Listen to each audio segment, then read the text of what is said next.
सिद्धांत गोचरं तमगोचरं गोविन्दं परमानन्दं सद्गुरुं प्रणतोऽस्म्यहम्। ॐ सहनाववतु सहनौ भुनक्तु सह वीर्यं करवावहै तेजस्विनावधीतमस्तु मा विद्विषावहै। ॐ शान्ति शान्ति शान्तिः। ॐ सदाशिवसमारम्भां शङ्कराचार्यमध्यमाम् अस्मदाचार्यपर्यन्तां वन्दे गुरुपरम्पराम्।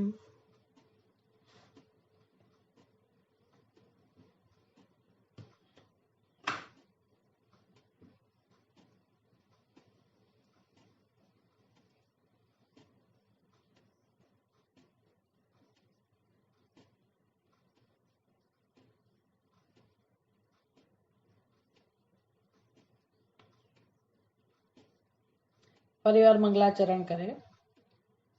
सर्ववेदांत सिद्धांत गोचरं तमगोचरं गोविन्दं परमानन्दं सद्गुरुं प्रणतोऽस्म्यहम्। विवेक चूड़ामणी આપણો શ્લોક નંબર 392।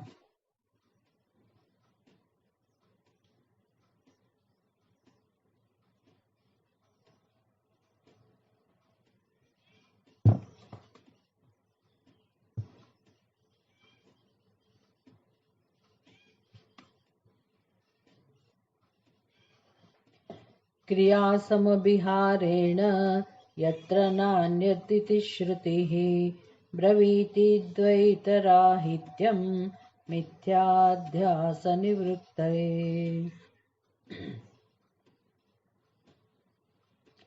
क्रियासम अभिहारेण यत्र न अन्यत् इति श्रुतिः ब्रवीति द्वैतराहित्यं मिथ्याध्यासनिवृत्तये।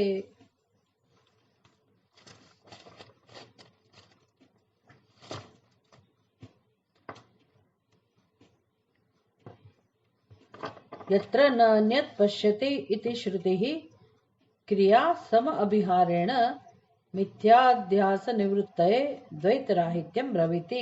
एन अन्वय थयो आ श्लोकनो।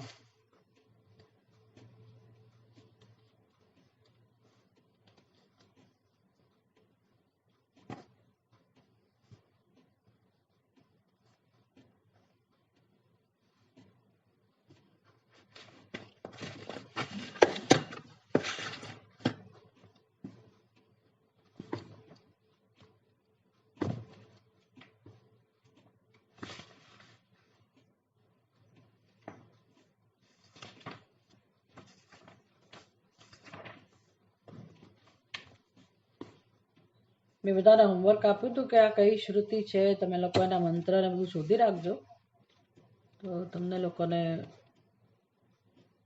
રેફરન્સ જોવાનું ગમતું હોય.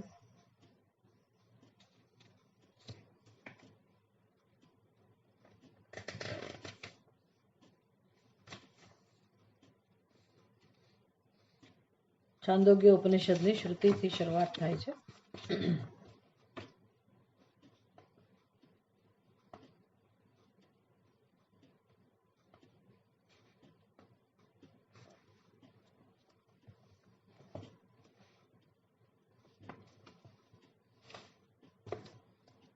યત્ર નાન્યત પશ્યતિ એનો અન્વય, જે શ્લોકનો શબ્દ છે એના અન્વયથી આપણે અન્વયમાં પહેલો શબ્દ એ આવશે ન અન્યત પશ્યતિ, પછી આગળ એ શ્લોક તમારે જોવાનો કે આખો શ્લોક શું છે એ પ્રકારે. એટલે છાંદોગ્ય ઉપનિષદની અંદર 7મો અધ્યાય, એ પણ મેં હિન્ટ આપી હતી તમને. 7મો અધ્યાય 24-11, 7-24-11, 7મો અધ્યાય 24મો ખંડ અને 11મો મંત્ર આ પ્રકારનું છે.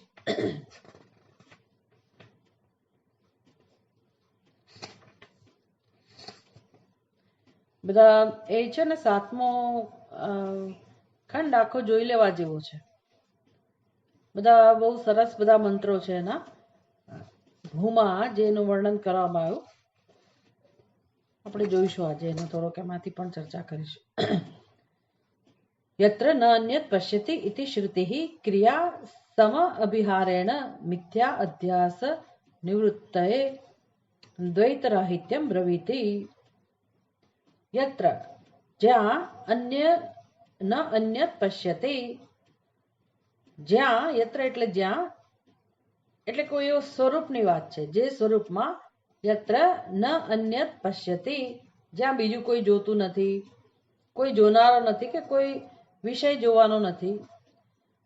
યત્ર ન અન્યત પશ્યતિ એ બીજા કશાને જોતો નથી. ઇતિ ઇતિ એટલે આ પર્ટિક્યુલર શ્રુતિ થઈ. છાંદોગ્ય ઉપનિષદની આ શ્રુતિ છે એની મદદથી ઇતિ શ્રુતિ બ્રવીતિ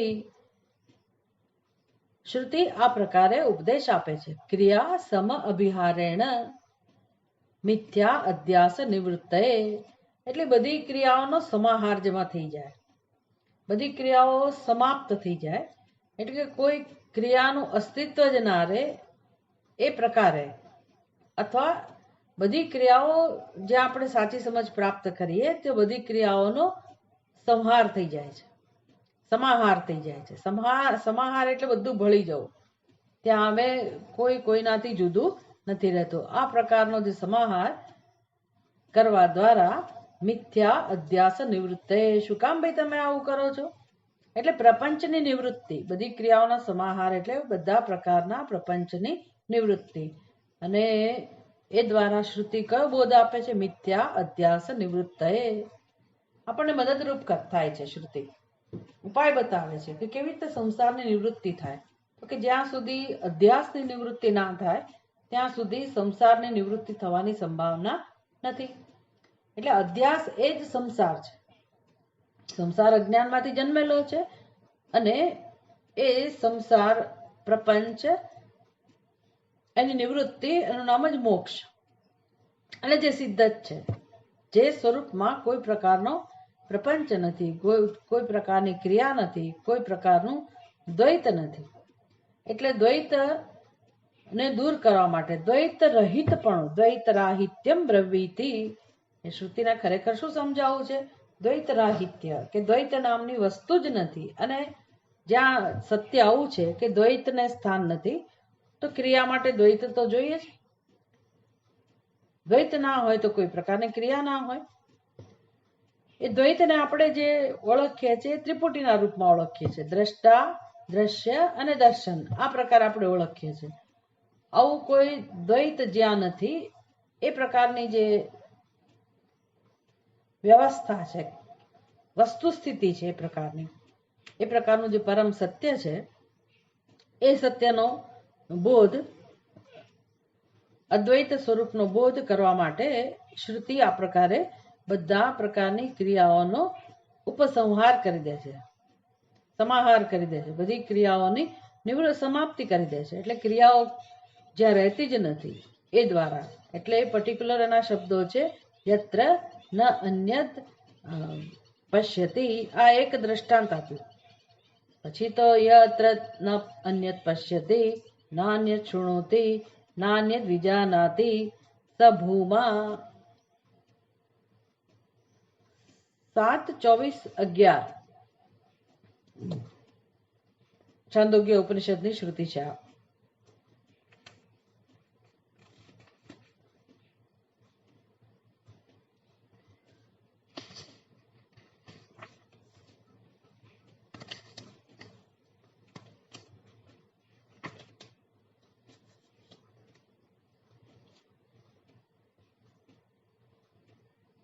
यत्र नान्यत् पश्यति नान्यत् शृणोति नान्यत् विजानाति स भूमा. अथ यत्र नान्यत् पश्यति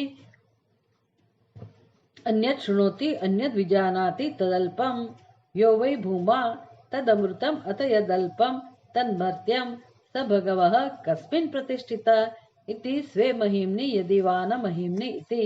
બહુ સરસ પ્રશ્નોત્તરી છે ગુરુ અને શિષ્ય વચ્ચે. આપણે એ બધું જોવાના નથી. આ તો ખાલી આપણે એનો એક શ્રુતિ અહીંયા દ્રષ્ટાંત આપકોટ કરવામાં આવી એટલે આપણે એનો ઉલ્લેખ કર્યો. એ આપણા પોતાના અધ્યયન માટે છે, વિસ્તારથી જોવા માટે. પણ આમાં આપણેથી બોધ કયો લેવાનો છે? યત્ર નન્યત પશ્યતિ નન્યત શૃણોતિ. 3 ક્રિયાપદ આપ્યા જ્યાં કોઈ આત્મા કશાને જોતો નથી. યત્ર યત્ર એટલે આત્મા સમજવાનું. આત્માની સ્વરૂપમાં આત્માનું સ્વરૂપ એવું છે કે જ્યાં ન અન્યત પશ્યતિ ન અન્યત શૃણોતિ, જ્યાં આત્મા બીજાને જોતો નથી, બીજાને સાંભળતો નથી, ન અન્યત વિજાનાતિ અને બીજાને જાણતો પણ નથી. એટલે આવું સત્ય છે. અત્યારે આ ક્ષણે પણ જે સત્ય પ્રવર્તમાન છે એ સત્ય એવું છે કે જ્યાં કોઈ કોઈને જોતું નથી, કોઈ કોઈને સાંભળતું નથી, કે કોઈ કોઈને જાણતું નથી. આ પ્રકારનું સ્વરૂપ છે, સત્ય છે, અને એનું નામ છે બ્રહ્મ. એનું નામ છે ભૂમા. ભૂમા એટલે અનંત, અદ્વિતીય. એમાં અન્ય વસ્તુનો સર્વથા અભાવ છે. આવું કહીને શ્રુતિ દ્વૈત રાહિત્યનો બોધ કરે છે. હવે આપણે સંસ્કૃત જે ટીકા છે ને એના આધારે સમજીએ.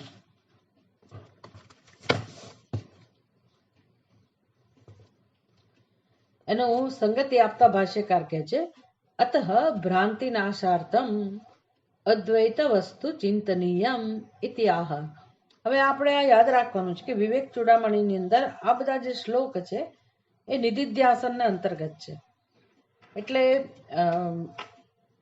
અધ્યયન દ્વારા શ્રવણ મનન અને પછી નિધિધ્યાસન, એટલે સ્વરૂપની સ્પષ્ટતા થઈ ગઈ હોય, આત્મ સ્વરૂપને આપણે સાચા અર્થમાં સમજી શક્યા હોઈએ, અને હવે અજ્ઞાન અને એમાંથી જન્મેલો અધ્યાસ એની નિવૃત્તિ કરવી એ એક જ હવે આ સાધકનું કાર્ય છે.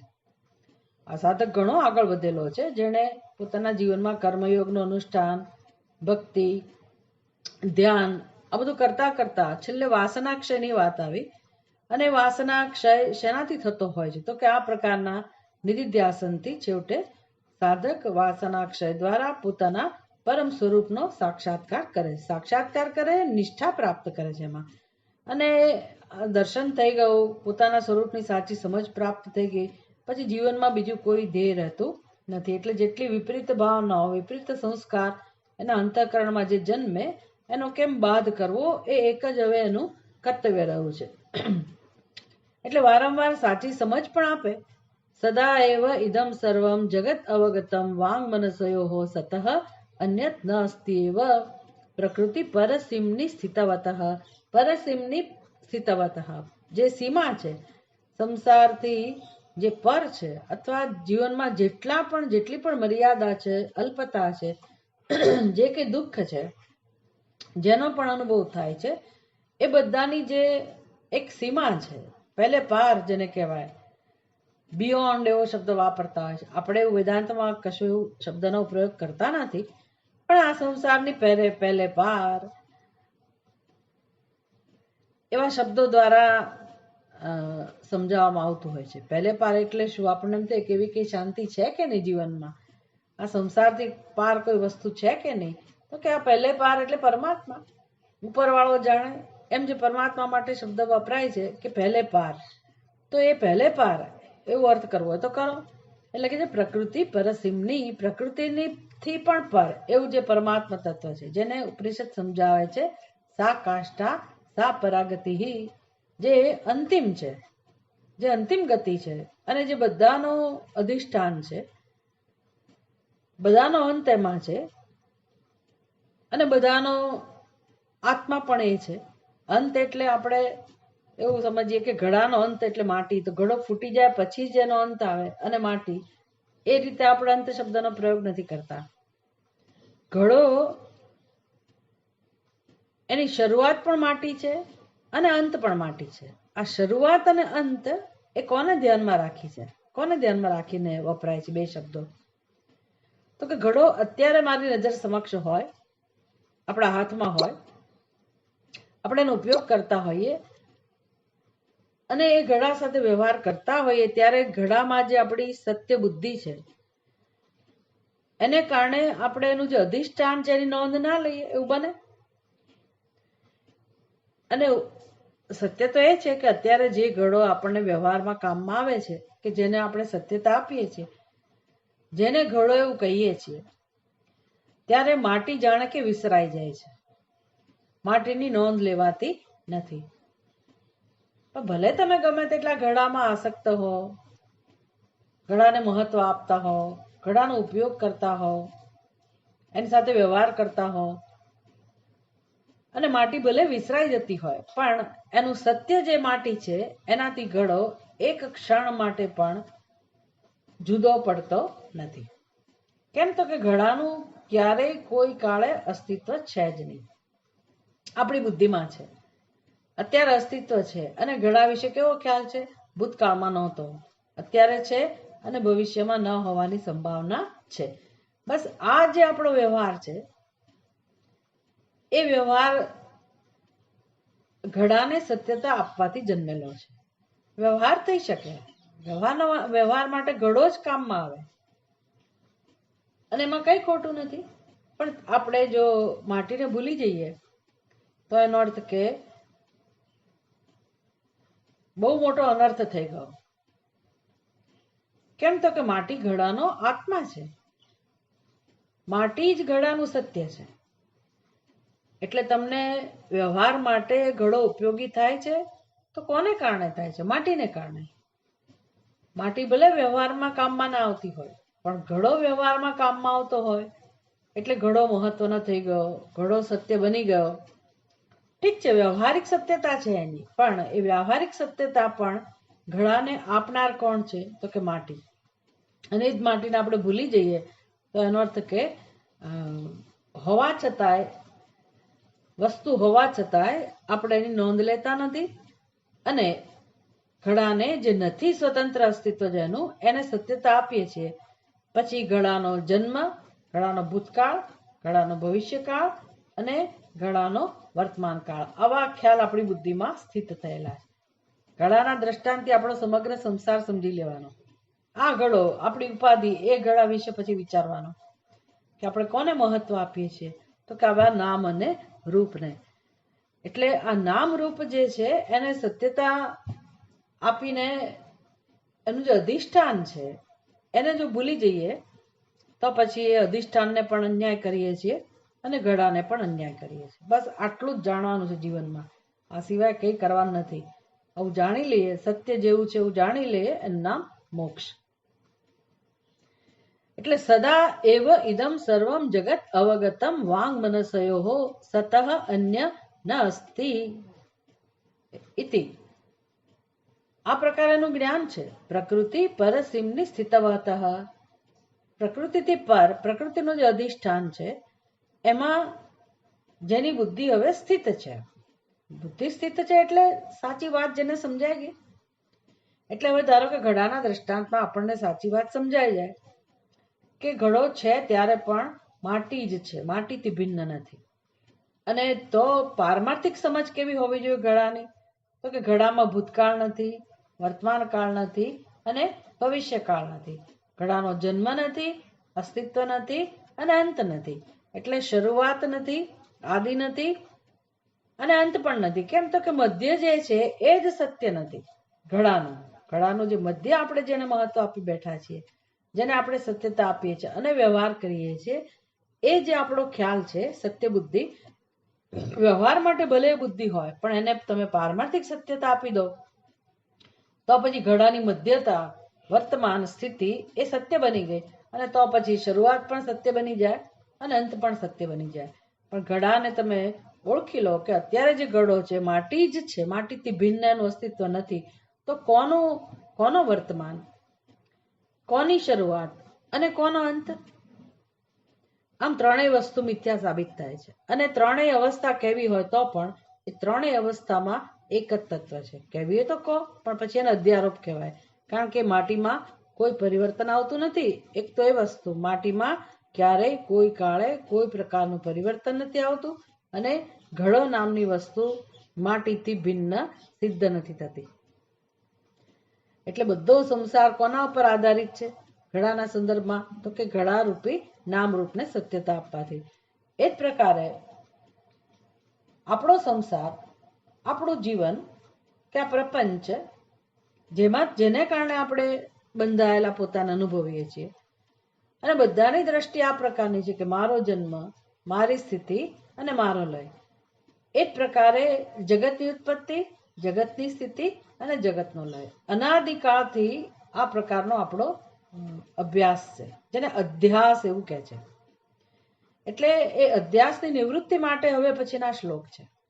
પણ પહેલા કહ્યું કે જેને અધ્યાસની નિવૃત્તિ જેની બુદ્ધિમાં થઈ ગઈ છે એ વ્યક્તિનું દર્શન કેવું છે, તો કે એને તો પરમાત્મા સિવાય કશું જણાતું નથી.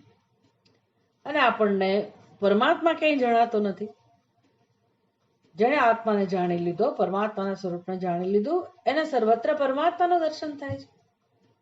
આપણે બોલીએ ખરા, આપણે વિચાર કરતા હોઈએ, આપણે ભક્ત હોઈએ તો આપણી એ માન્યતા એવી હોય કે આ બધામાં ભગવાન છે, બધું ભગવાન છે, અને આપણે આધ્યાત્મિક છીએ અને ભગવાનના દર્શન કરવાનો પ્રયાસ કરીએ છીએ, બરાબર છે. પણ એ કે ભગવાન દર્શનનો વિષય નથી. એ રીતે કેમ તો કે હું પછી કોણ? જો દર્શન કરનાર હું હોઉં, ભગવાનનું હું બધે દર્શન કરું, તો હું કોણ બની ગઈ? હું તો ભગવાનથી ભિન્ન થઈ ગઈ ને. એટલે મારું દર્શન આવું છે, એ દર્શન આપણે ખાલી કહીએ આ પ્રકારે, આપણી ભાવના એવી સરસ છે, પણ છેવટે તો એ ભાવના જ્ઞાનમાં પરિણમવી જોઈએ. અને એ જ્ઞાન એવું છે કે યત્ર ન અન્યત પશ્યતિ, જ્યાં જે સ્થિતિમાં કે જે સમજમાં, જે જ્ઞાનમાં કોઈ જોનારું નથી, કોઈ કોઈને જોનારું નથી. કેમ તો કે ત્યાં દ્વૈત છે જ નહીં. એટલે જ્યાં સુધી આ દ્રષ્ટા છે ત્યાં સુધી આ પ્રકારનો ભેદ છે. અને આ જ્ઞાનીને સર્વત્ર પરમાત્માનું દર્શન થાય છે એવું તો તમે કહો છો, તો એને કઈ રીતે થતું હશે? બસ આ રીતે થાય છે કે ત્યાં જે છે તે ઈશ્વર છે. એટલે હું ઈશ્વરનું દર્શન કરનાર છું એ ખ્યાલ પણ જતો રહ્યો. એને દ્રષ્ટાની સાથે પોતાના સ્વરૂપ સાથે કામ કરેલું છે, પોતાના સ્વરૂપને એને સમજેલું છે. પોતાના ઉપર જે અધ્યારોપ હતો દ્રષ્ટા તરીકેનો એને અપવાદ કરેલો છે. એટલે આગળના શ્લોકમાં આપણને કહું કે અને કયા પ્રકારનું દર્શન છે? સતઃ અન્ય ન અસ્તિ ઇતિ સ્થિતવતઃ. આ દર્શન છે એટલે આંખોના દર્શનનો પ્રશ્ન નથી કે મને આંખોથી સર્વત્ર ભગવાન દેખાય છે, એવું નથી. આ બુદ્ધિમાં એક નિશ્ચય થઈ ગયો. કેવા પ્રકારનો નિશ્ચય? સતઃ અન્ય ન અસ્તિ એવ, સત સ્વરૂપ પરમાત્માથી ભિન્ન કશું છે જ નહીં. આ પ્રકારનો જેનો સ્પષ્ટ નિશ્ચય છે અને જાણી શકાય એવું છે. આમનામ આપણે કે ગોખી મારવાનું હોય. શ્રુતિએ કહું, ઋષિમુનિઓના આ શબ્દો છે કે ગુરુજીએ કહું, શંકરાચાર્યજી કહું, એટલે આપણે એમને આદર, આપણને આદર છે એના માટે, શ્રુતિ માટે આદર છે. એટલે આપણે વાક્યોને આખા ગળી જઈએ, સ્વીકારી લઈએ અને બુદ્ધિમાં બસ ફિટ કરી દઈએ કે હા બધું બ્રહ્મ જ છે, બધું બ્રહ્મ જ છે. તો એ કઈ ઉપાય નથી, એવું બુદ્ધિ સ્વીકારતી પણ નથી. એટલે આપણી બુદ્ધિને વસ્તુની સત્યતા એને સમજાવવી પડે. બુદ્ધિને કઈ રીતે સમજાવી શકાય? તો કે બુદ્ધિ તર્કથી સમજતી હોય. એટલે શ્રુતિ મત તર્ક અનુસંધિયતા. તો શ્રુતિમાં જેનો સ્વીકાર છે એવા તર્કની મદદથી, અથવા તો શ્રુતિ આપણને જે તર્ક સુજાડે છે, સજેસ્ટ કરે છે, એ તર્કના આધારે આપણે બ્રહ્મને સમજી શકીએ. તો આ શ્લોકમાં આપણે બહુ વિસ્તારથી ચર્ચા કરી. અને આ શ્લોકમાં પણ કહ્યું પૃથક કિમ મૃત્સ્નાયા કલશ ઘટ કુંભ આદિ અવગતમ. સરસ બધા માટીના પાત્રોનું દ્રષ્ટાંત આપ્યું આપણને, ઘણા બધા દ્રષ્ટાંત આપ્યા અને પૂછ્યું કે આમાંનું એક પણ પાત્ર શું માટીથી ભિન્ન અસ્તિત્વ ધરાવી શકે? એ શક્ય જ નથી. પણ એ ક્યારે સમજાય આપણને? તો કે એક ઘડાને જાણી લઈએ બરાબર, તો પછી એકેન મૃત્પિંડેન સર્વ મૃન્મયમ વિજ્ઞાતમ સ્યાત. એક માટીના બનેલા ઘડાને જાણવાથી માટીના બનેલા બધા જ પાત્રોનું જ્ઞાન થઈ જાય છે. પછી એ ઘડા માટી ઉપરથી પછી હવે આપણે દ્રષ્ટાંતમાં આવવાનું. એ તો ઘડો તો એક દ્રષ્ટાંત હતું, એ દ્વારા તમે માટી સુધી પહોંચ્યા. હવે માટીથી પણ આગળ જવાનું છે. એ વળી કઈ રીતે?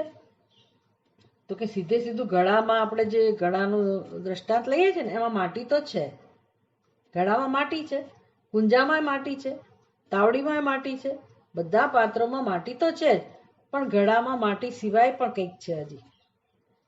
અને એ વસ્તુ કઈ છે?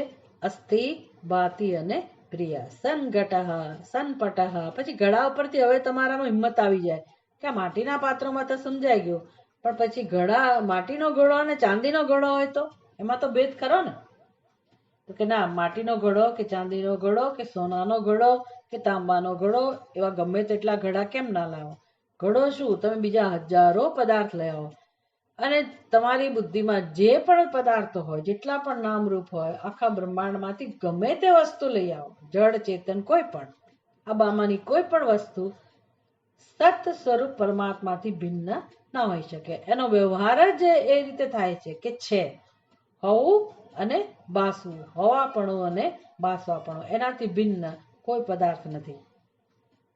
એટલે જેમ ઘડામાંથી માટી લઈ લો તો ઘડો ના રહે, એમ તમે એ જ ઘડામાંથી અસ્થિવાતી પ્રિય લઈ લો તો માટી એ ના રહે ને ઘડો પણ ના રહે, એવું છે, બંને જણા નીકળી જાય.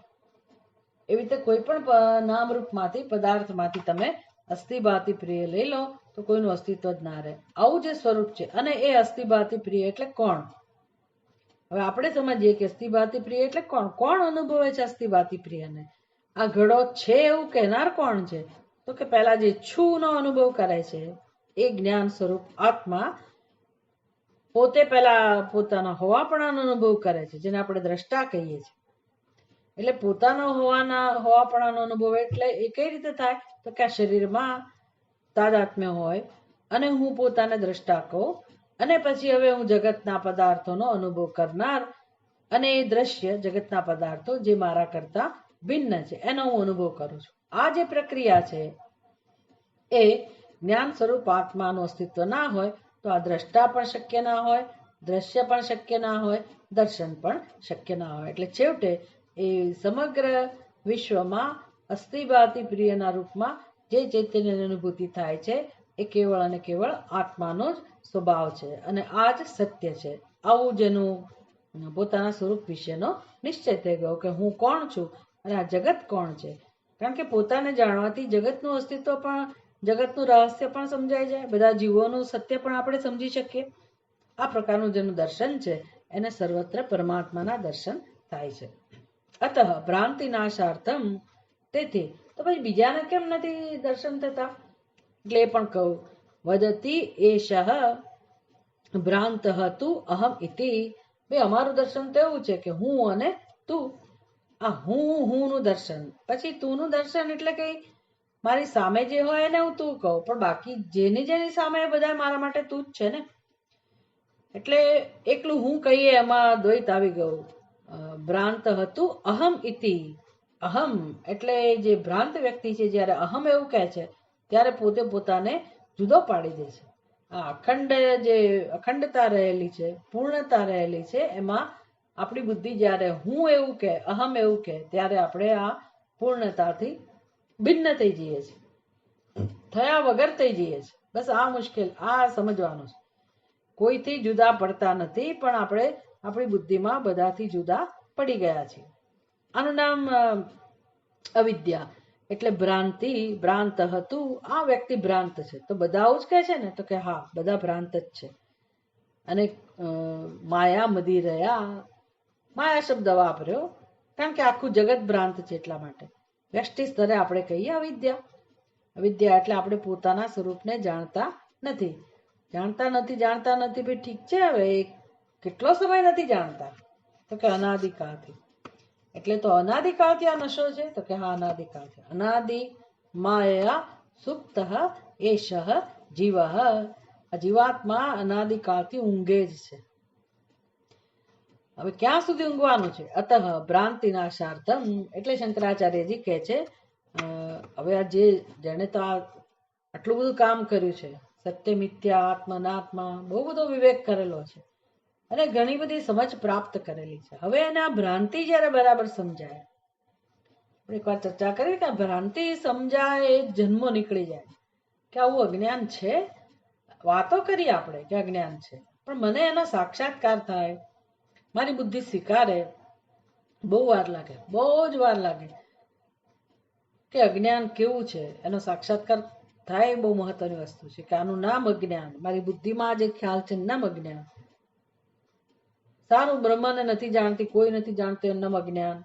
પછી આપણે પોતાને જે નથી એને આપણે હું કહીએ છીએ, એનું નામ તમે વિક્ષેપ કહો, આવરણ અને વિક્ષેપ, અથવા એને અધ્યારોપ કહો. આવું બધું શાબ્દિક રીતે આપણે જાણી લઈએ છીએ, પણ મારી બુદ્ધિ આ બધાનો સ્વીકાર કરે, મારું મન આ બધાનો સ્વીકાર કરે કે કેવું અજ્ઞાન છે, કેવું સ્વરૂપ છે અજ્ઞાનનું, અને આપણે એ અજ્ઞાનને કેવા વળગેલા છીએ, કેટલું બધું મહત્વ આપીએ છીએ. એટલે શબ્દોથી ઓળખીએ અજ્ઞાનને, પણ વ્યવહાર તો આપણો અજ્ઞાનમય જ હોય છે. એટલે અજ્ઞાનમાં ભરપૂર ડૂબેલા છીએ આપણે, એને અધ્યાસ એવું કહે છે. એટલે આ બધું પહેલા સમજવું કે જીવનમાં ઘોર અંધકાર જ છે. ભલે ને મોટી મોટી મહાન સિદ્ધિઓ પ્રાપ્ત કરતી હોય વ્યક્તિ, અને એવું કહેતી હોય કે અમે આ સિદ્ધિ પ્રાપ્ત કરી, પહેલી સિદ્ધિ પ્રાપ્ત કરી, અમે ઘણા આગળ વધેલા છીએ, અમે ઘણા બધા સંસ્કૃત છીએ, અમે ઘણું બધું કામ કરી ચૂક્યા છીએ. ઠીક છે, પણ છેવટે તો ફરી જન્મવાનું જ ને, ફરી એનો એ જ સંસાર ને, ફરી એનું એ જ દુઃખ ને, જીવતો તો ગયું જ નહીં. એટલે અંધકાર તો દૂર થયો જ નહીં. તો કર્મ કરેલા બધા તો પાછા જાણે કે નકામા ગયા. એટલે સિદ્ધિઓનું પરિણામ શું મળ્યું? દુઃખ પણ ના ગયું, જન્મ મૃત્યુ પણ ના ગયા. એટલે ઘણું બધું જ્ઞાન પ્રાપ્ત કર્યું, ઘણું બધી સિદ્ધિઓ પ્રાપ્ત કરી એવું માણસ કહે છે, પણ એ બધું સિદ્ધિ પ્રાપ્ત કરવી એ કોના બરાબર થઈ? તો કે ઊંઘમાં, સ્વપ્નમાં તમે ગમે તેટલી સિદ્ધિ પ્રાપ્ત કરો, એનું કોઈ સફળતા નથી મળતી. એ આપણને કોઈ રીતે ઉપયોગી નથી થતી એ સિદ્ધિ. એ પ્રકારે જાગ્રત અવસ્થામાં પણ મનુષ્ય ગમે તેટલા પરાક્રમો કરે, ગમે તેટલી સિદ્ધિ પ્રાપ્ત કરે, તો શું સંસારમાં બધા લોકો જે આગળ વધેલા છે બધા નકામા? એની કોઈ કદર જ નહીં. આ તો સાધક માટે છે ચિંતન, એવી હિંમત જોઈએ સાંભળવાની. એ બધા પ્રશ્નોનો જવાબ સંસારીના ક્ષેત્રમાં હોય. વેદાંતનું અધ્યયન મોક્ષ પ્રાપ્તિ માટે જે ઈચ્છુક છે એને તો આ સમજવાની તૈયારી રાખવી જ પડે કે જવાબ તો આ જ હશે. કે તમે જ વિચારો, ગમે તેવી મહાન સિદ્ધિ પ્રાપ્ત કરી હોય, પણ તમે કોણ છે એ જાણતા ના હો, તો એ અજ્ઞાન દશામાં જે કંઈ પ્રાપ્ત કરો એને કરવાનું શું? એટલે તો આ જન્મમાં કદાચ એવું લાગે કે અમે બહુ આગળ વધ્યા, બહુ બધી સિદ્ધિ પ્રાપ્ત કરી, પણ વળી પાછા મરવાનું તો ખરું જ ને, વળી પાછો જન્મ તો લેવાનો જ ને, વળી પાછું એકડેકથી તો શરૂ કરવાનું જ ને. આવું તો અનાદિકાળ સુધી ચાલ્યા જ કરે જો તમે મૂળભૂત પ્રશ્ન ના સમજો તો. એટલે એ બધા સંસારના અંતર્ગત પ્રશ્નો છે. સાધકને આ બધી ખબર છે કે હવે જીવનમાં શું કામ કરવાનું, તો કે મારે અજ્ઞાનમાંથી મુક્ત થવાનું છે, જાગવાનું છે, ઊંઘમાંથી હવે જાગવાનું છે. અને અતઃ આ એટલે જાગવાનું, એટલે આપણે શરૂઆત કરીએ ને આધ્યાત્મિક ઉન્નતિની, એ જાગવાનું જુદા પ્રકારનું. એ તો તમે ધીરે ધીરે શરૂ કર્યું, આ તો હવે નિધિધ્યાસનની વાત ચાલે છે. એટલે એ જાગવાનું એટલે તો શું, તો કે અંદર જે બધો ચાલે છે સંસાર, એનો સાક્ષાત્કાર, અને એમાંથી કેમ મુક્ત થવું, જીવત્વના સંસ્કારો, એમાંથી કેમ મુક્ત થવું, એને અહીંયા દ્વૈતના સંસ્કાર અથવા અધ્યાસ એવો શબ્દ વાપર્યો. અતઃ ભ્રાંતિ નાશાર્થમ અદ્વૈત વસ્તુ ચિંતનીયમ. તો હવે આ દ્વૈત ભ્રાંતિ જ સાબિત થઈ, જીવત્વ એ ભ્રાંતિ સાબિત થઈ જીવત્વને કારણે. તો અદ્વૈત વસ્તુ, જીવત્વનું જે સત્ય છે એ પરમાત્મામાં દ્વૈત નામની વસ્તુ નથી. તો એનો અર્થ કે મારું જે અધિષ્ઠાન છે, મારું જે સત્ય છે બ્રહ્મ, ચિંતનીયમ, તો મારે મારું સત્ય હવે વિચારવું જોઈએ. ચિંતનીયમ શ્રુતિ અવષ્ટંબેન ક્રિયા સમભિહારેણ ઇતિ. તો હવે આ શ્રુતિ પોતે જ, શંકરાચાર્યજી શ્રુતિ નું ઉદ્ધરણ કરે છે અને એ દ્વારા શીખવાડે છે કે ક્રિયા સમ અભિહારેણ ચિંતનીયમ અદ્વૈત વસ્તુ. તો કે દ્વૈતમાંથી કેમ મુક્ત થવું, એના માટે જે ચિંતન આવશ્યક છે એના માટે શ્રુતિનો આધાર લીધો. એવું છે ને કે દ્વૈતનો અનુભવ તો રોજ આપણને થાય જ છે, પણ એના વિશે વિચાર નથી થતો કે ભાઈ આ દ્રષ્ટાની જે સીમા રેખાની બહાર કોઈ દ્રશ્ય નથી, અને દ્રષ્ટાનું વાસ્તવિક રૂપ પણ કોઈ જાણતું નથી. આવો વિચાર આપણે ક્યાં કરીએ છીએ? આપણે વ્યવહાર કર્યા જ કરીએ છીએ, અને જીવનમાં પ્રશ્નો છે કે મારા જીવનમાં આવું બન્યું, મેં કર્યું, પણ હું અને તું, એની મર્યાદા, કે મેં કર્યું એ જે દ્રષ્ટા વિશેનો જે ખ્યાલ છે એ હું એટલે કોણ, અને હું પોતે દ્રષ્ટા, બાકીનું બધું દ્રશ્ય, જેની સાથે હું વ્યવહાર કરું છું, જે જગત સાથે, એમાં હું દ્રષ્ટા અને બાકીનું દ્રશ્ય, આ પ્રકારનો જે મારો ખ્યાલ છે, તો એ હુંની મર્યાદા ક્યાં સુધીની? હું કોણ એટલે ચિદાનંદ રૂપ શિવોહમ, એ તો આપણી હું અધિષ્ઠાન રૂપે આપણે બરાબર છે. હું તો વ્યવહારની વાત કરું છું કે વ્યવહારમાં ભલે ને આપણે મહાન બીજું કોઈ આત્માનું ચિંતન ના કરીએ, પણ વ્યવહારમાં આપણો જે વ્યવહાર થાય છે એમાં જે દરેક પોતાને દ્રષ્ટા સમજે છે અને ભાગ પાડી દીધા છે. દ્વૈત બુદ્ધિ એટલે શું?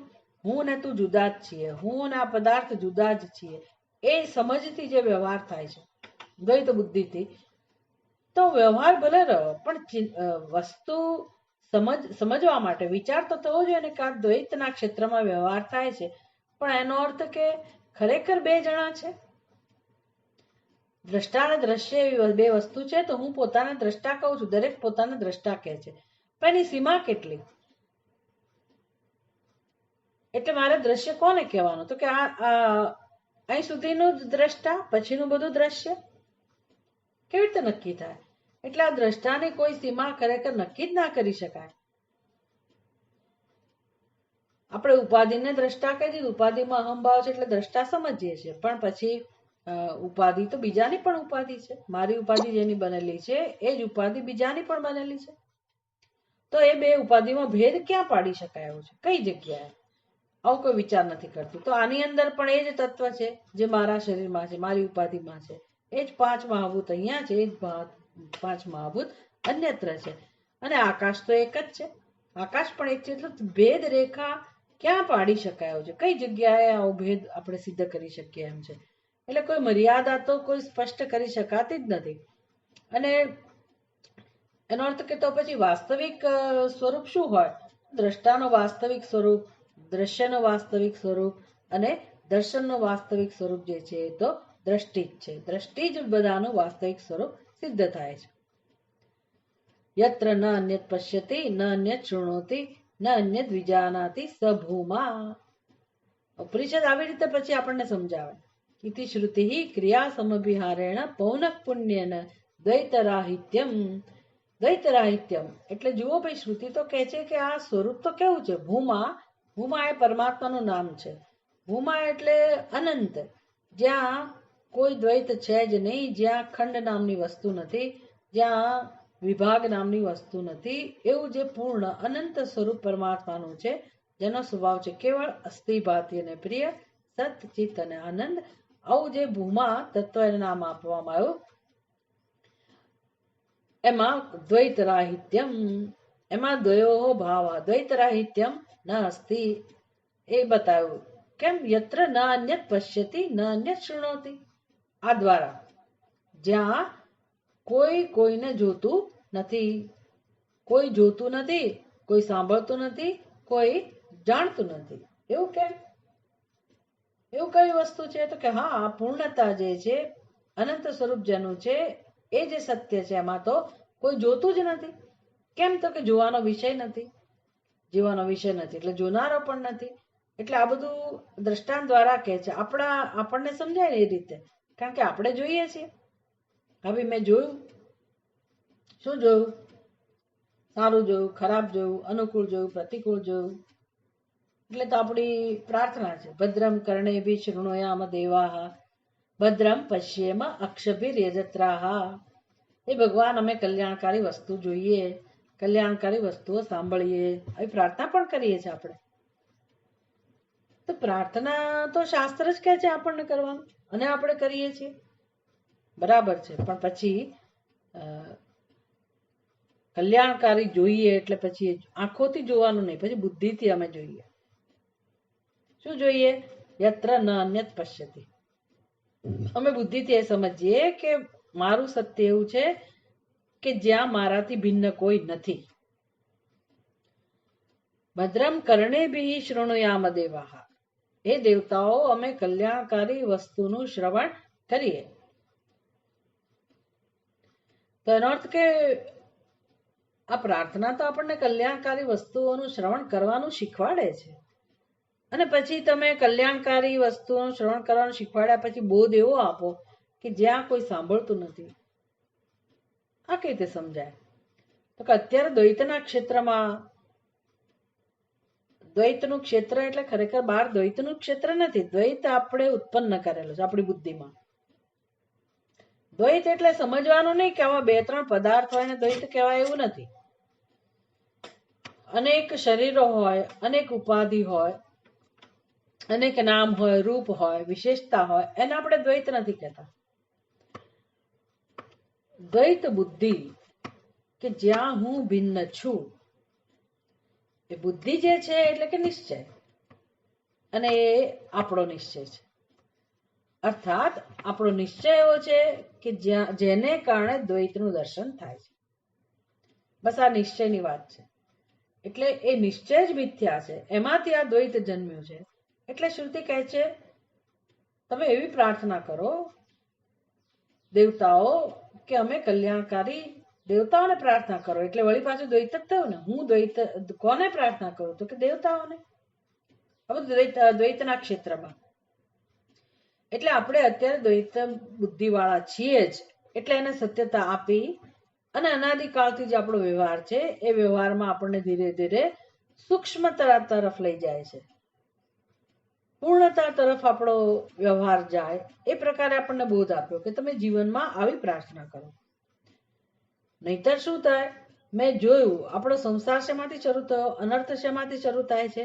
આ મેં જોયું ત્યાંથી શરૂ થાય છે. ના જોયું હોત તો સારું હતું. હું બોલી ના હોત તો સારું હતું. મેં સાંભળ્યું ના હોત તો સારું હતું. કેમ તમે આવું કહી ગયા? તમે તે દિવસે આવું કહ્યું તો ખબર છે ને, તમે આવું સંભળાવ્યું તો ખબર છે ને. આવું આપણું જીવન છે અને આપણે અનર્થ એવું કહીએ છીએ અને આમાંથી જ કકળાટ જન્મે છે, આમાંથી દુઃખ જન્મે છે અને ચાલે આ જ કરે છે. અને આપણે હર્ટ અને ગિલ્ટ સતત આ પ્રકારનો વ્યવહાર છે. કોઈ વિચારતું નથી છેવટે પછી ક્યાં બોલવા પાછળ કયું સત્ય રહેલું છે, સાંભળવા પાછળ કયું સત્ય રહેલું છે, કોને કારણે સંભળાય છે, કોને કારણે બોલાય છે, કોને કારણે દેખાય છે, કોને કારણે જણાય છે, આવું આપણે વિચારતા નથી. એટલે દરેકની બુદ્ધિમાં આવો ખ્યાલ છે હું જોનાર, હું સાંભળનાર, અને સાંભળવાનો વિષય પણ છે, જોવાનો વિષય પણ છે. આ બહુ સ્પષ્ટ આપણા ખ્યાલ છે, બધા દ્રઢ ખ્યાલ છે અને સ્પષ્ટ છે. એમાં કોઈને કઈ શંકા જન્મતી નથી. વિચાર કરીએ તો સમજાય કે આ બોલવાનું કાર્ય, હું એમ કહું છું કે હું બોલું છું, પણ હું બોલું છું એમાં હું શું કરું છું? હું શું કરું છું? ભાઈ હું બોલું છું એટલે પણ બોલવાની ક્રિયા. મેં શું કર્યું બોલવાની ક્રિયામાં? બોલવા માટે કોણ જવાબદાર છે? વાઘ ઇન્દ્રિય. વાઘ ઇન્દ્રિય કુદરતનું સર્જન છે, ભગવાનનું સર્જન છે.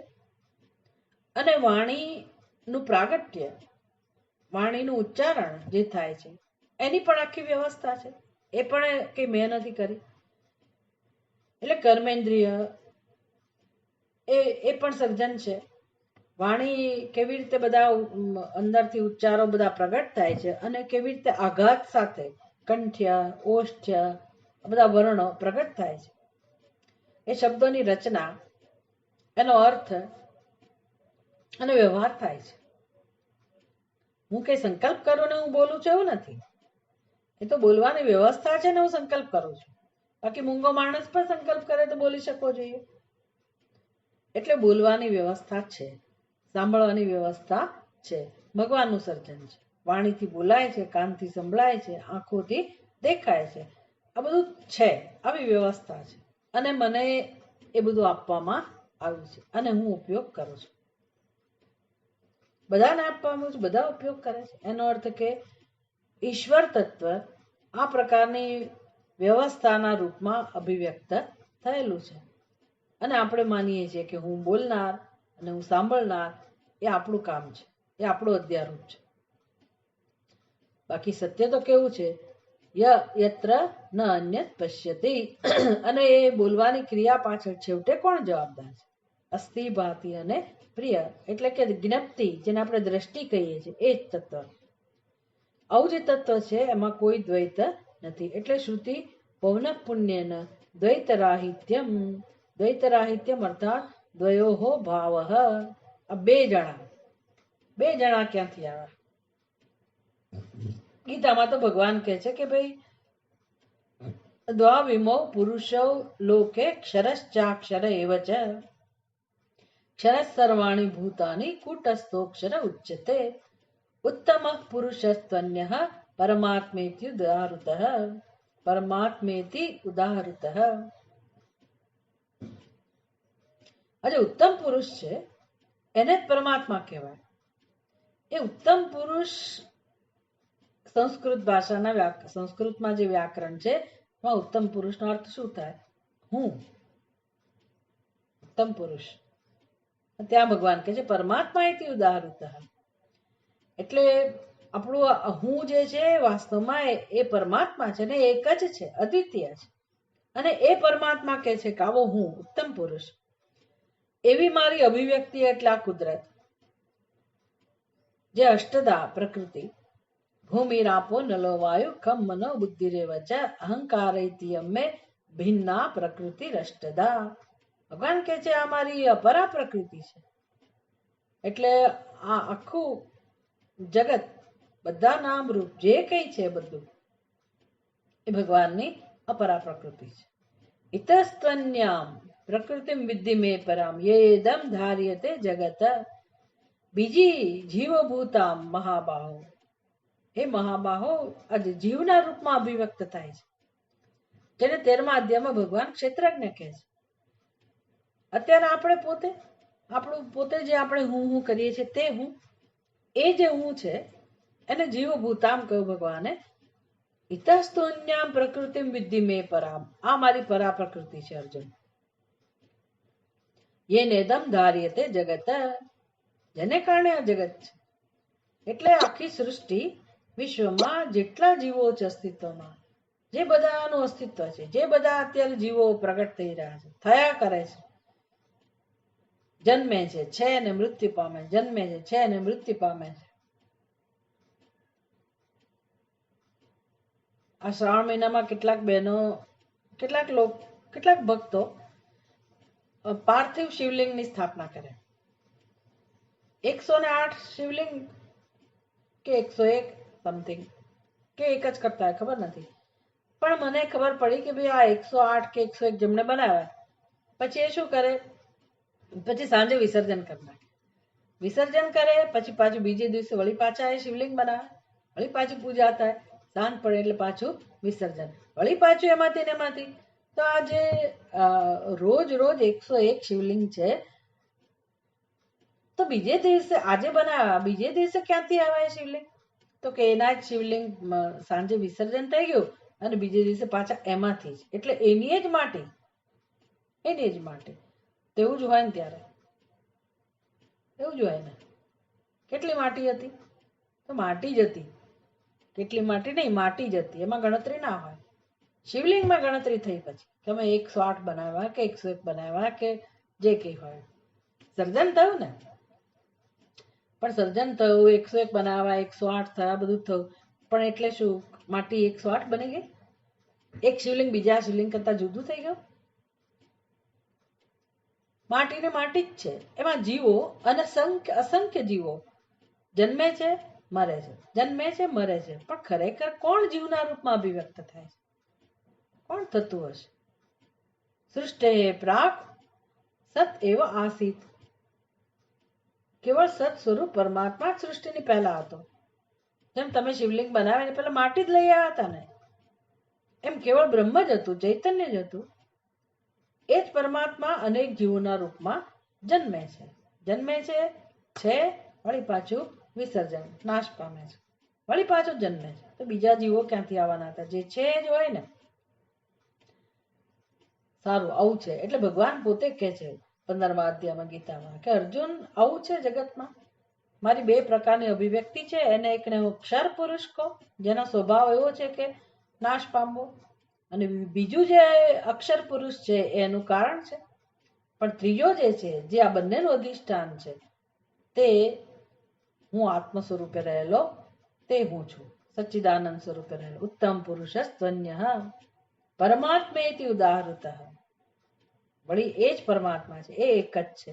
અર્થાત મારું તમારું કોઈનું પણ સત્ય આ સચ્ચિદાનંદ સ્વરૂપ પરમાત્મા છે, એક અને અદ્વિતીય. અને કહેવાય દ્વૈત રાહિત્યમ. દ્વિતાસાયવ દ્વૈતમ તસ્ય ભેદસ્ય રાહિત્યમ અભાવમ બ્રવીતિ. આવા પરમાત્મા સ્વરૂપમાં દ્વૈત નામની વસ્તુ નથી. એટલે અત્યારે આપણને પ્રશ્ન થવો જોઈએ, આ ચિંતન આપણા માટે આવું ચિંતન છે કે બે જણા છે કોણ? દ્રષ્ટા અને દ્રશ્ય બે જણા ક્યાંથી આવ્યા? એક જ તત્વ હોય તો બે જણા આવ્યા ક્યાંથી? એ આપણું સર્જન છે, જીવ સૃષ્ટિ, એમનામ અજ્ઞાન. અને ક્યારથી છે તો અનાદિકાળથી. એટલે એના જ સંસ્કાર છે, દ્રઢ સંસ્કાર છે. કિમર્થમ ઇતિ ચેત, શું કામ તમે આ શ્રુતિ લઈ આવ્યા? તો કે મિથ્યા અધ્યાસ નિવૃત્તએ. મિથ્યા અધ્યાસ નિવૃત્તએ, આપણી બુદ્ધિમાં જે અધ્યાસ છે એ અજ્ઞાનમાંથી જન્મેલો છે. મિથ્યાભૂત એટલે એની કોઈ જ સત્યતા નથી. કેટલું આપણે દ્રઢ કરી દીધું છે જીવત્વને, અને આટલું દ્રઢ થઈ ગયું તો એમાં સત્યતા નથી. શ્રુતિ કહે છે કોઈ સત્યતા નથી. એટલે મારા જીવત્વના ખ્યાલોમાં કોઈ સત્યતા નથી. મારા સ્વરૂપમાં મિથ્યાપણું નથી, યાદ રાખવાનું છે. મારું સ્વરૂપ તો સચ્ચિદાનંદ પરમાત્મા છે, પણ મારી બુદ્ધિમાં જે ખ્યાલ છે એમાં કોઈ સત્યતા નથી. એની નિવૃત્તિની જરૂર છે સાધક માટે. આવા સાધક માટે હવે શું કામ કરવાનું રહ્યું? તો કે જીવત્વના જે સંસ્કાર છે એની નિવૃત્તિ થવી જોઈએ. યહ અધ્યાસ ભેદ ભ્રમ, જે ભેદ ભ્રમ છે, ભેદમાં કોઈ સત્યતા નથી, આવો જે અધ્યાસ છે દ્વૈતનો, તન નિવૃત્તએ, એની નિવૃત્તિ થવી જોઈએ. એક તો આ પર્પસ, આ હેતુ કયો? કેમ શ્રુતિ આ તમે અહીંયા લઈ આવ્યા? યત્ર ન અન્યત પશ્યતિ ન અન્યત શૃણોતિ, આવું શ્રુતિ વારંવાર કહે છે. તો શું કામ કહે છે? તો કે અધ્યાસ, એક કારણ એ આપ્યું, અધ્યાસ નિવૃત્તએ. આપણી બુદ્ધિમાં જે અધ્યાસ છે, અધ્યાસનું સ્વરૂપ યાદ રાખવાનું. કયો અધ્યાસ? દ્રષ્ટા અને દ્રશ્ય દ્વૈતનો ભેદ ભ્રમ, એની નિવૃત્તિ માટે એક હેતુ તો આ છે. યદ્વા અધ્યાસ શબ્દેન પ્રપંચ રૂપાર્થાધ્યાસ ગ્રાહ્ય તસ્ય નિવૃત્તય. એક તો આપણી બુદ્ધિમાં ભેદ ભ્રમ રૂપી અધ્યાસ, કે હું જીવ છું, જીવત્વનો અધ્યાસ, એની નિવૃત્તિ માટે. બીજું, આ જીવત્વમાંથી જે સંસાર શરૂ થયો, પ્રપંચ રૂપાર્થ અધ્યાસ, સંસાર છે એટલે હવે ઉર્ધ્વ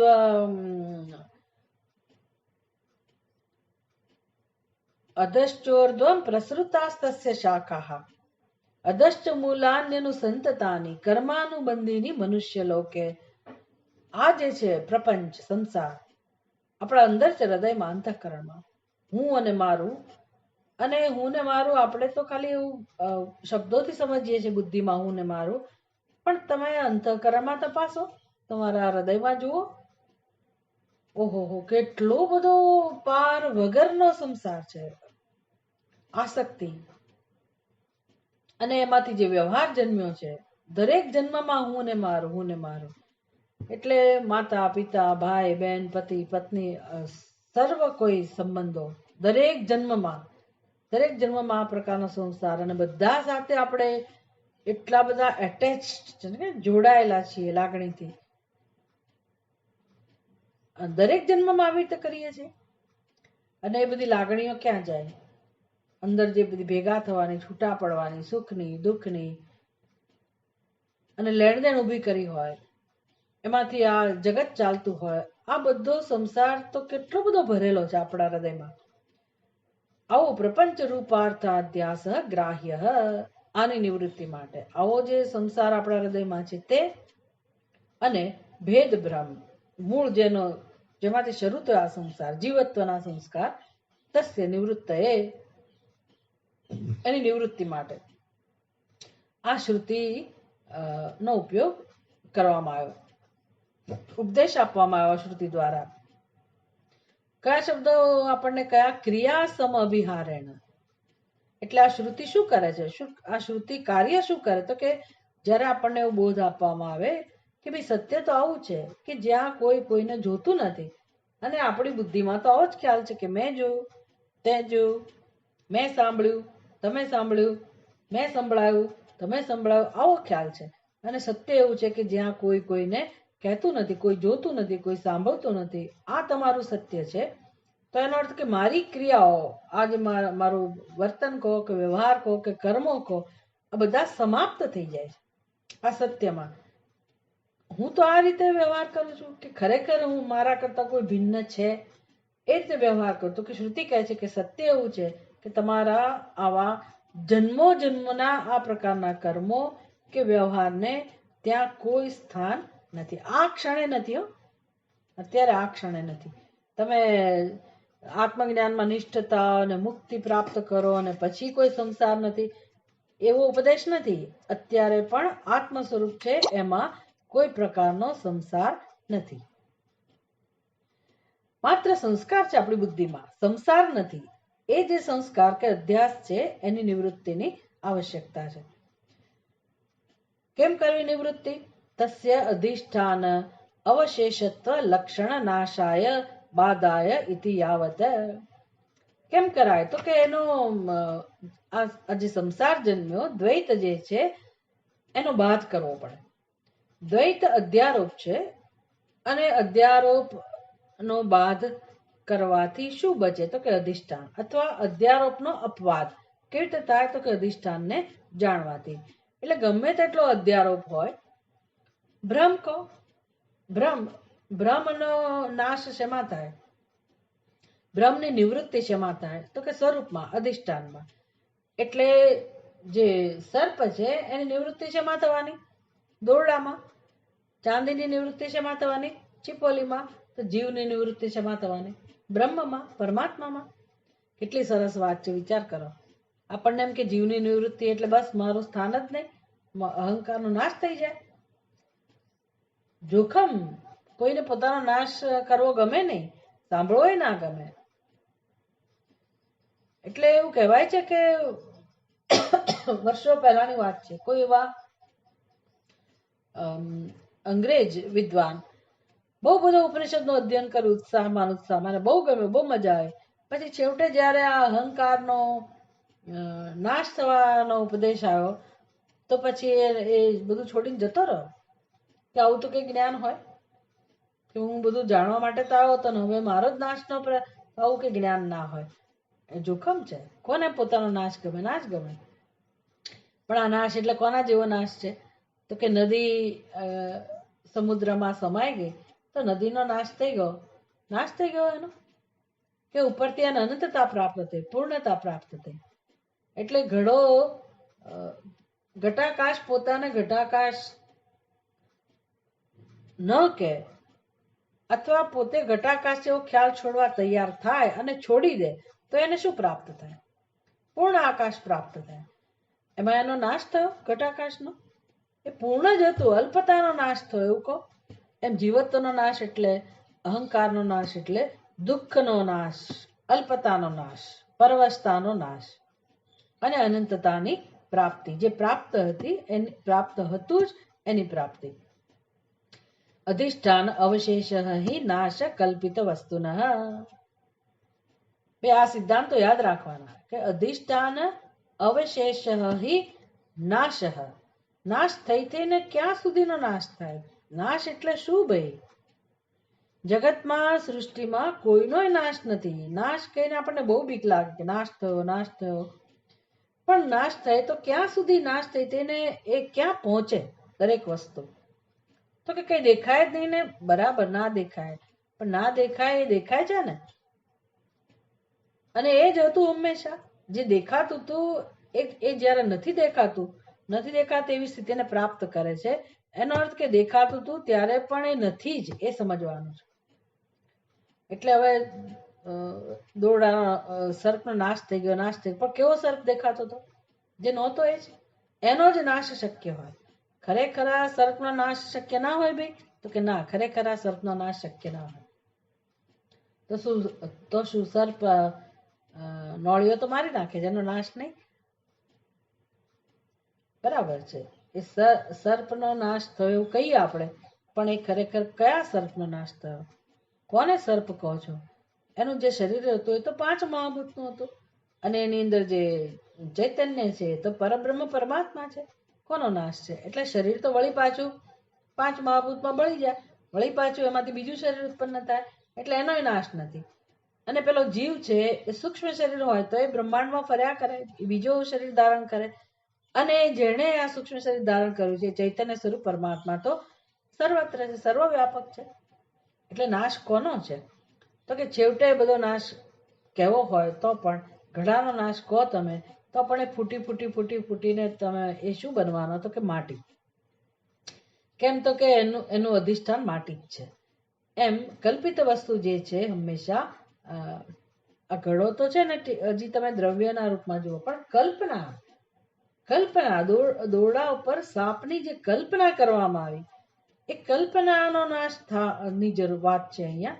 તો એ કલ્પનાનો નાશ થાય તો એ ખરેખર ક્યાં પહોંચવાની? તો કે મેં કોને સર્પ રૂપે જોયું? સર્પનો ભ્રમ થયો, પણ ક્યાં થયો? ગમે ત્યાં તો થયો નથી, દોરડા ઉપર જ થયો.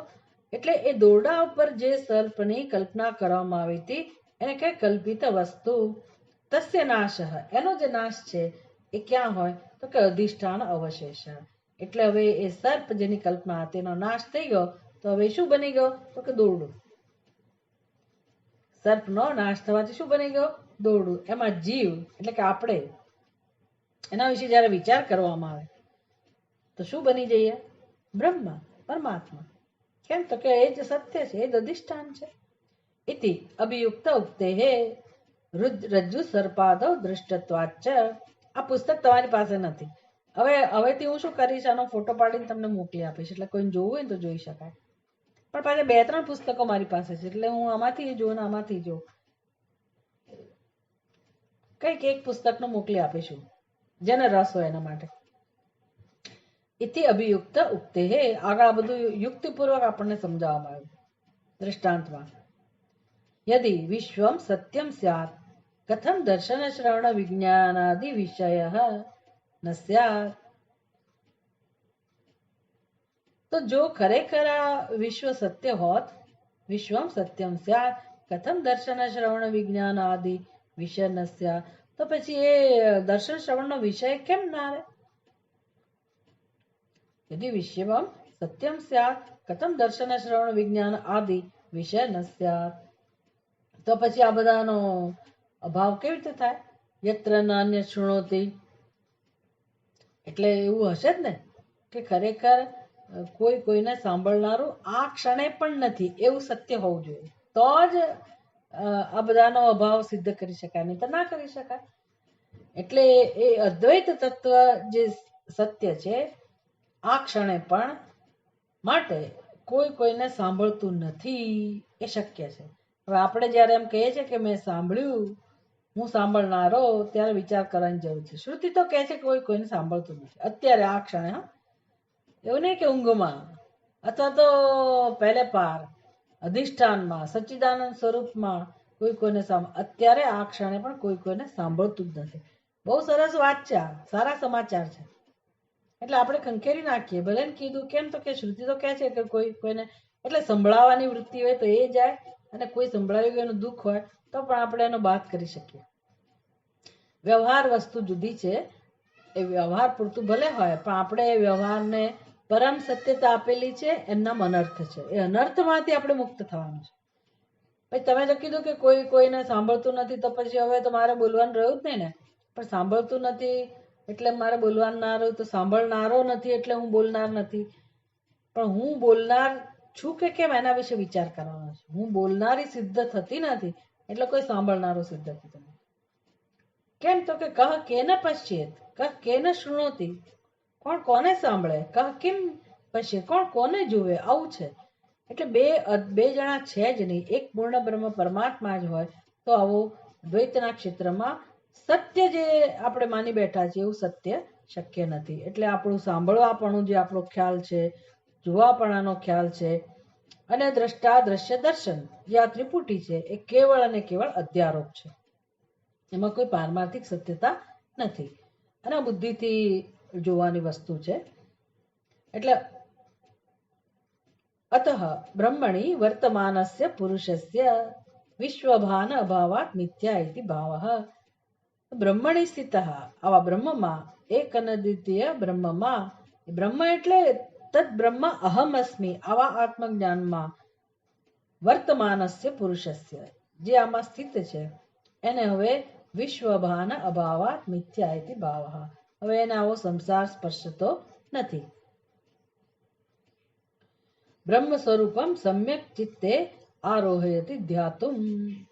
હવે આપણને આ ધ્યાન માટે, નિધિધ્યાસન માટે બ્રહ્મ સ્વરૂપમ ચિત્તે આરોહયતિ, આપણા હૃદયમાં બ્રહ્મ સ્વરૂપ નું સારી રીતે આપણે એનું ધ્યાન કરી શકીએ એટલા માટે એનો ઉપદેશ કરવામાં આવે છે કે કેવું છે આ બ્રહ્મ સ્વરૂપ, એટલે કે હું, મારું સ્વરૂપ કયું છે એ હવે શ્રુતિ શંકરાચાર્યજી આપણને એનું ધ્યાન કરી શકીએ એટલા માટે એનું નિરૂપણ કરે છે.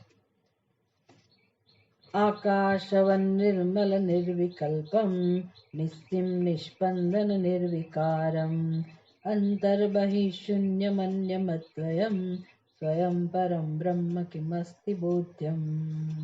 આની ચર્ચા આપણે આવતીકાલે કરીશું. ઓમ પૂર્ણમદ પૂર્ણમિદમ પૂર્ણાત પૂર્ણમુદચ્યતે પૂર્ણસ્ય પૂર્ણમાદાય પૂર્ણમેવાવશિષ્યતે. ઓમ શાંતિ શાંતિ શાંતિ. હરિ ઓમ. શ્રી ગુરુભ્યો નમઃ. હરિ ઓમ.